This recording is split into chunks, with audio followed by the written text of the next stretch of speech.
Good morning. My name is Moloni, and I work at a local company. The name of the company is Endpoint. We make very high precision nano positioning equipment. I will describe very briefly where those devices are used.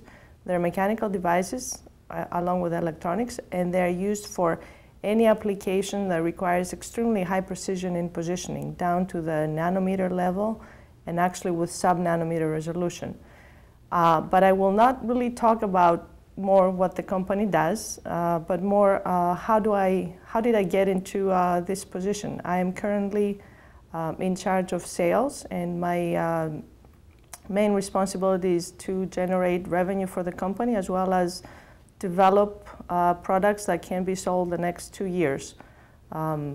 So my background is I have a PhD in physics, received my PhD a while ago, and I continued after my 6 years of PhD time. I continued research for another 4 years, being a postdoc at Purdue University and then later here in Madison, and always thought that I will continue as a researcher at a university and with an academic career path. However, my lab was always into instrumentation, and I was given the opportunity to join the small company. Back then, 2 people, myself and another person. So it's been really, I've enjoyed that part of research. In some ways, you cannot really call it hardcore research. My background is in physics. We tend to think of ourselves as really hardcore, getting down to the matter of fact with things. And so this is really instrumentation research, but what's been really enjoyable is being able to do instrumentation research and see that being applied directly to products that enable many other researchers do their experiments to a level that they were not able to before. If you were to join a rather large company, you may still be able to do research which is equivalent, I don't know if I'm using the right terms, to the academic type of research, but typically in an instrumentation company, that is not true. You're really, I've heard other people saying, you're kind of in a gray area. You're not a researcher anymore, academically, obviously, and you're not really a researcher at a company either, because the research is all about making the instruments work at a level that the researchers require. So you're not a researcher anymore. However, that's been enjoyable. I will say that again. So I can give you a little bit of an idea how my background has helped or has actually led the product development in the company. My experience has been in atomic force microscopy.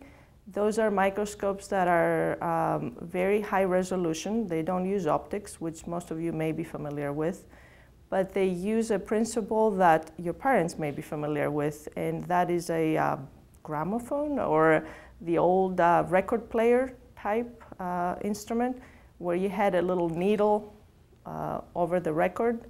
An atomic force microscope, uses the same principle. It uses a very sharp probe over a sample. So as the sample is being scanned under the probe deflects up and down, just like a turntable needle.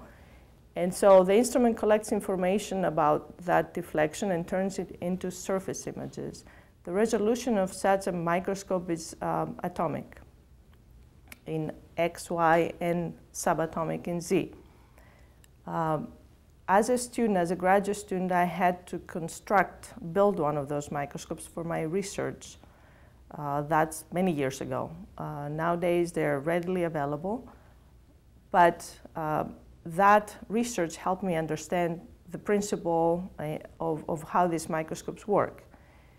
My other background was I built the instrument not just for the sake of the instrument, but to study magnetic domains and how they change as a function of temperature, all in surface.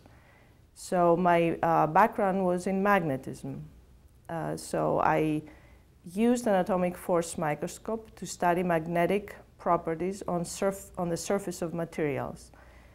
When I joined the company was going down the line of the road of making very precise nanopositioning devices. These are exactly the kind of devices that can be used as scanners for this type of microscopes.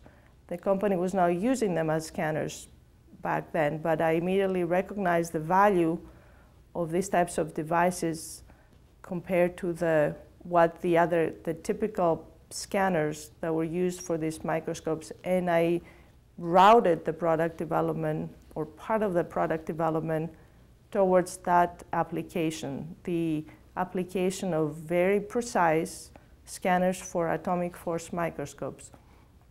The joy to me now, sitting back, and let me tell you, there's no sitting back at a small company. You have to wear lots of hats and be very adaptable. Now, the joy for me is to actually enable certain applications for these atomic force microscopes, which was the love of my research, into areas that, enable these applications that were not previously done.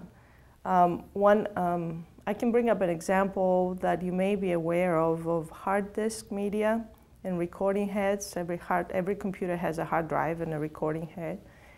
Typically, those devices, hard disk spins very fast, and a recording head sits only a few nanometers above the surface.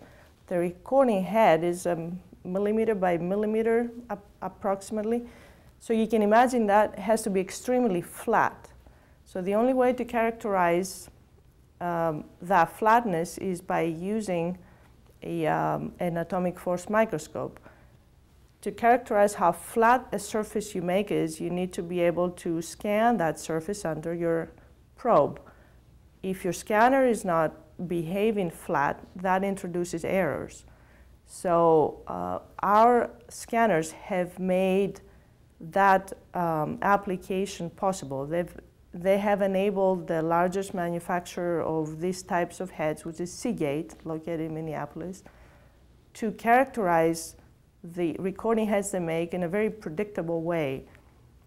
So it's interesting to come from a magnetic background with an AFM instrumentation background and be able to take a product that had nothing to do with the microscope and magnetism and enable certain applications for the atomic force microscope. Now, Seagate is the largest manufacturer of recording heads and uses these scanners in all their atomic force microscopes. Moreover, the biggest AFM manufacturer in the world, which is Vico at the moment, has started selling these scanners with their microscopes. So I hope I didn't confuse you, but I just wanted to give you an example how my background in physics and magnetism has enabled or has steered a product development path for our company. It's not hardcore research, but it has been really fun to be able to see that.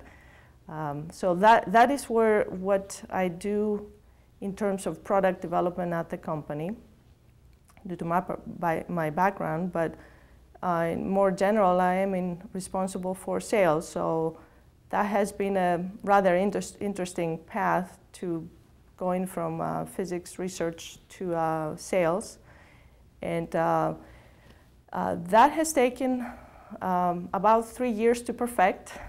I've been at the company for 9 years now, and started doing sales 5 years ago. And it takes a certain kind of personality to be able to apply that, and I've enjoyed it so far. Thank you.